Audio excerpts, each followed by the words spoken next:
बोलो जयकारा बोल मेरे श्री गुरु महाराज की जय। बोलो सांचे दरबार की जय। बोलो श्री नगली निवासी भगवान की जय। बोलो श्री परमहंस दयाल जी महाराज की जय।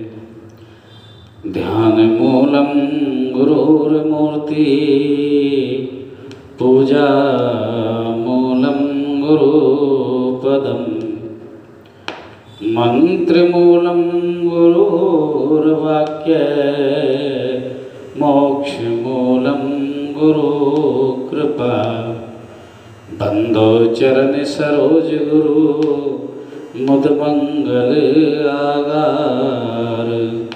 जेहि सेवत नर होत हैं तो भव सागर से पार। गुरु के सिमरन मात्र से नाशत विघ्न अनंत। ताते सर्वारंभ में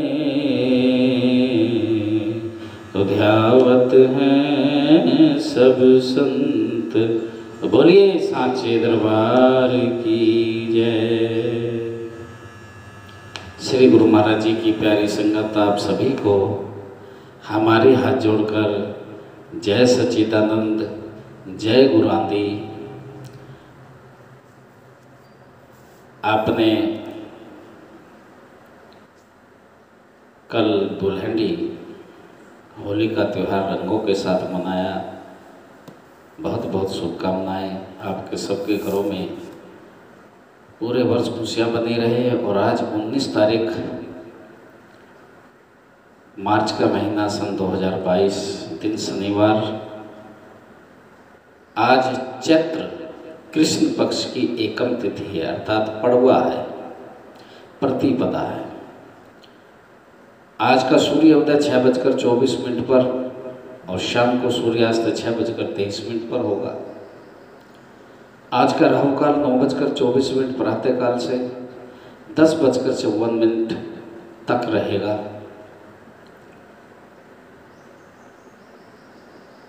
आज आप 78वां पाठ सुन रहे हैं।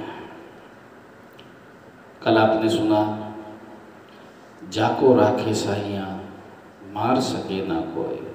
जिसको मेरा मालिक अपनी कृपा बख्शता है उसका कोई बाल बाका नहीं कर सकता। आपने सुना होगा एक भक्त की भावना आई और उस मंदे जमाने में गुरु महाराज जी को कार भेंट की। कैसी भावनाएं रही होंगी उस टाइम। 6,500 लगभग की गाड़ी जो आज 10 लाख की कम से कम आती होगी, गुरु महाराज जी को 1 सेकंड में भेंट कर दी, विनती करके की। आज ऐसी बात नहीं कि आज भी ऐसे भक्त नहीं हैं, आज भी हैं। आज भी ऐसे भक्त हैं जो अपने गुरुओं के लिए तन मन धन सब कुछ न्योछावर करने को तत्पर रहते हैं। तो आइए आज का पाठ प्रारंभ करते हुए पुलिस द्वारा तलाशी। जब कुछ दिन श्री महाराज जी का सत्संग हुआ तो बाहर से काफी संगत आने लगी। असोज की संक्रांति के दिन तो आश्रम में एक मेला सा लग गया। श्री महाराज जी पलंग पर विराजमान होकर सत्संग कर रहे थे और स्वामी वैरागानंद जी श्री महाराज जी को चंवर झुला रहे थे और महाप्रभु इस चौपाई पर सत्संग कर रहे थे। रही भावना जिनकी जैसी और प्रभु मूरत देखी तिन तैसी। इतने में ही पुलिस की एक गारद जिसमें पुलिस कप्तान, थानेदार और काफ़ी सिपाही थे, अचानक आश्रम में आ गए। वे लोग अपनी मोटर कुछ दूर खड़ी कर आए। श्री महाराज जी ने उन्हें कहा आगे आ जाओ। वे आगे आकर खड़े हो गए। तब श्री महाराज जी ने उनसे पूछा कैसे आना हुआ। पुलिस कप्तान ने अर्ज की कि श्री महाराज जी हम एकांत में आपसे कुछ पूछना चाहते हैं। गुरुदेव बोले आपने जो कुछ पूछना है सब संगत के सामने पूछो। हम संत हैं, चोर नहीं। हम संगत को संशय में नहीं डालना चाहते। पुलिस कप्तान ने कहा हजूर कुछ ऐसी बातें हैं जो आपकी शान के खिलाफ हैं। और श्री महाराज जी ने फरमाया आपको जो भी कुछ पूछना है सबके सामने पूछो, हम खुशी से सब बातों का जवाब देंगे। पुलिस कप्तान बोला यहाँ हजारों लोगों का रोज लंगर चलता है, उसके लिए धन कहाँ से आता है? आपकी आमदनी कम है और खर्च ज़्यादा लगता है। श्री महाराज जी बोले, आपका मतलब यह है कि हमारे पास नोटों की मशीन है, क्या आप वही देखने आए हैं? पुलिस कप्तान ने जवाब दिया, हाँ महाराज, यही विचार लेकर आए हैं। तो श्री महाराज जी बोले, अच्छा, पहले आप तलाशी लेकर अपना फर्ज पूरा कर लो, फिर हमसे बात करना। पुलिस कप्तान ने प्रार्थना की, आपके 1-2 सेवक तलाशी के समय साथ होने चाहिए। यह सुनकर श्री महाराज जी ने स्वामी अजूनानंद जी और एक भक्त श्री राधा कृष्ण जी, महकमा माल के इंस्पेक्टर जो उस दिन दर्शन के लिए आया हुआ था, पुलिस वालों के साथ कर दिया और पुलिस कर्मचारी तलाशी लेने लगे। और पगाला आश्रम में काफ़ी कच्चे कमरे बने हुए थे, तो श्री महाराज जी ने निवास के लिए एक पक्का हॉल कमरा था। उन लोगों ने हर जगह पर खोज की, परंतु उन्हें कुछ न मिला। इतने में उन्हें एक छोटा सा बक्स दिखाई दिया। पुलिस वालों ने समझा कि यही नोट बनाने की मशीन होगी, अतः वे बहुत खुश हुए, हमारा काम बन गया। जब उस बक्स को खोला गया तो उसमें महात्मा लोगों की हजामत बनाने का सामान निकला। वे लोग बहुत शर्मिंदा हुए। उन्हें केवल महात्माओं के कपड़े, थैले और लंगर का कुछ सामान ही आश्रम में दिखाई दिया। तब पुलिस कप्तान ने आकर श्री महाराज जी से माफ़ी मांगते हुए कहा, श्री महाराज जी, हमारे ऊपर भी बड़े अफसर हैं, हमें उनकी आज्ञा का पालन करना पड़ता है, इसलिए हमने आपको कष्ट दिया। हमें यहाँ कुछ ऐसी वैसी बात नहीं दिखाई दी। हमें तो यह खबर मिली थी कि यहाँ नोट इत्यादि बनते हैं और काफ़ी खर्च हो रहा है। संतों के पास एक कार भी है। उन सभी बातों की पूछताछ करने के लिए हमें भेजा गया है।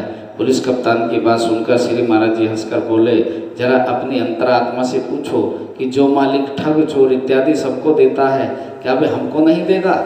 जिस मनुष्य को कुदरत पर विश्वास नहीं, भला वह भी कोई मनुष्य है? आप सरकार के नमक हलाल नौकर बनो, हो सकता है आप जहाँ खड़े हो वहीं वह मशीन हो।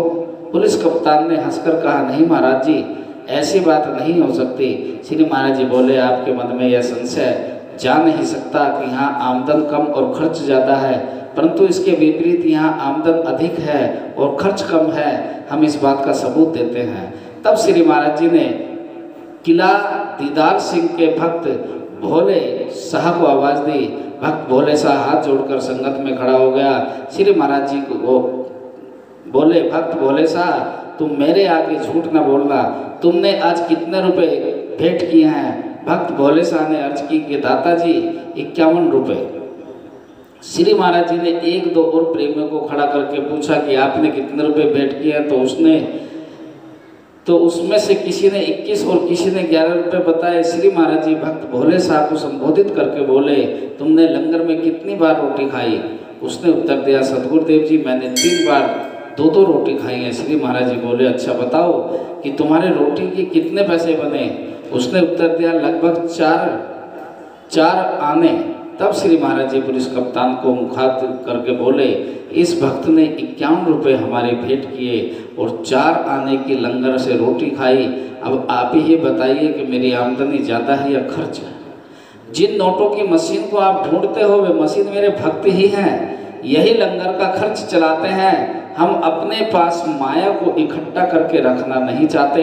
सभी के लिए गुरु का लंगर खुला है और जो भी आए सत्संग सुने और लंगर का प्रसाद खाए। आप खुद अंदाज़ा लगाइए कि एक गृहस्थी लोग केवल 2-4 दिन के लिए हमारे पास आकर ठहरते हैं, जितना भी लंगर से खाते हैं उससे दुगुना रुपया भेंट करके जाते हैं, हमारे रोकने पर भी नहीं रुकते।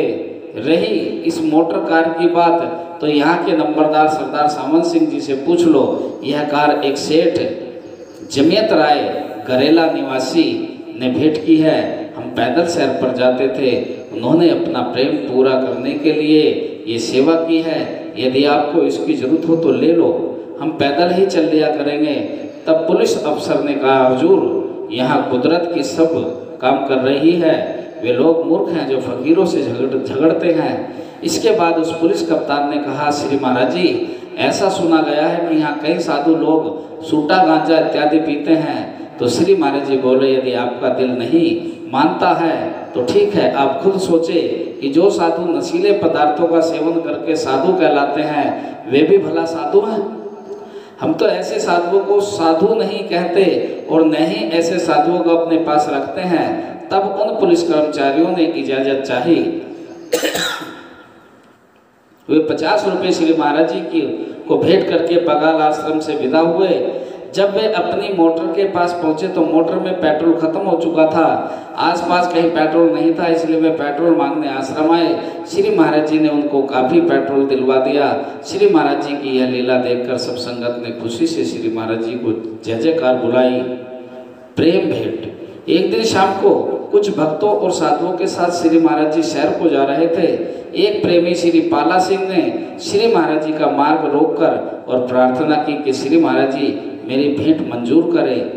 ये थोड़ा सा दूध है, आप इसे भोग लगाइए। यह कहकर उसने दूध का भरा बर्तन श्री महाराज जी के आगे कर दिया। एक दो महात्माओं ने उसे रोकना चाहा और कहा, आप क्या तुम पागल हो गए हो जो इस प्रकार कच्चा दूध बिना गिलास के लिए के ही श्री महाराज जी को अर्पण कर रहे हो। श्री महाराज जी ने यह बात सुनकर उन महात्माओं को झिड़क कर कहा, तुम इसके प्रेम को नहीं जानते, किस प्यार और भावना से इसने दूध भेंट किया है। तब श्री महाराज जी ने उस बर्तन में से एक दो घूंट पी लिया और कहा, अच्छा प्रेमी, अब तुम खुश हो क्या? अब हम शहर को जाएं। प्रेम की दिव्य मूर्ति और सादगी से भंडार पाला सिंह ने विनती की कि हाँ महाराज जी, आप शहर पर जाइए। आपने बड़ी कृपा की जो मेरी तुच्छ भेंट को स्वीकार किया। मुरलीवाला में पगाला आश्रम में एक बार श्री महाराज जी वेदांत केसरी स्वामी राम तीर्थ जी की पुण्य जन्मभूमि मुरलीवाला गए।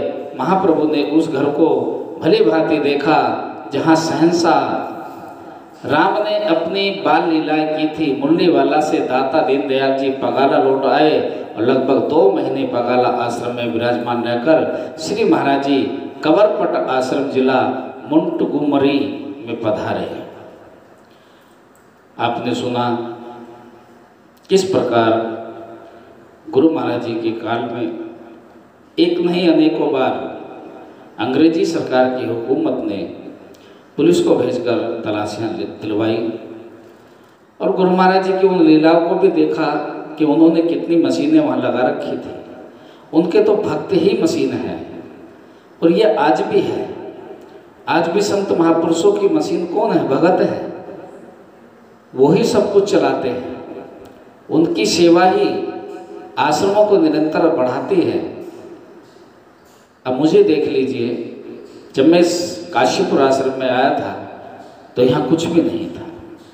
छोटे छोटे से बस कमरे बने हुए थे, उनका लेंटर भी 8 फुट पर था। लेकिन आप सभी भक्तों ने अपनी तन मन धन से तीनों प्रकार से सेवा करके आज इस आश्रम को भव्य रूप दिया। तो ये किसने किया? संतों की तनख्वाह नहीं आती, संतों की कोई नौकरी नहीं होती। संत तो परोपकार के लिए, आप सबके भले के लिए ही और अपने कल्याण के लिए निरंतर उस नाम का स्मरण करते हैं। संतों की जो मशीन नोटों की होती है उनके भगत हैं। इसलिए भक्तों को भी तन मन धन से समर्पित रहना चाहिए। और भाव देखिए, कच्चा दूध बड़े पात्र में गुरु महाराज जी को भेंट कर दिया। और गुरु महाराज जी का प्रेम देखिए, उन्होंने ये नहीं सोचा कि गिलास में होकर आए। उन्होंने ऐसे ही मुँह लगाकर जो भी 2-4 घूंट पीने थे पिया और उसको दे दिया। ऐसी प्रेम भक्ति, ऐसा गुरु का आशीर्वाद भला किसी नसीब वाले को ही प्राप्त होता है, आम आदमी को नहीं। ऐसा प्रेम आपके अंदर भी जागृत हो, हमारी यही भावना है। आप गुरु महाराज जी की खूब सेवा करो, यही हमारी मंगल कामनाएं आपके लिए है। इन्हीं शब्दों के साथ मैं अपनी वाणी को आज विराम दूंगा। बोलिए साचे दरबार की जय, बोलो श्री नगली निवासी भगवान की जय, बोलो श्री परमहंस दयाल जी महाराज की जय।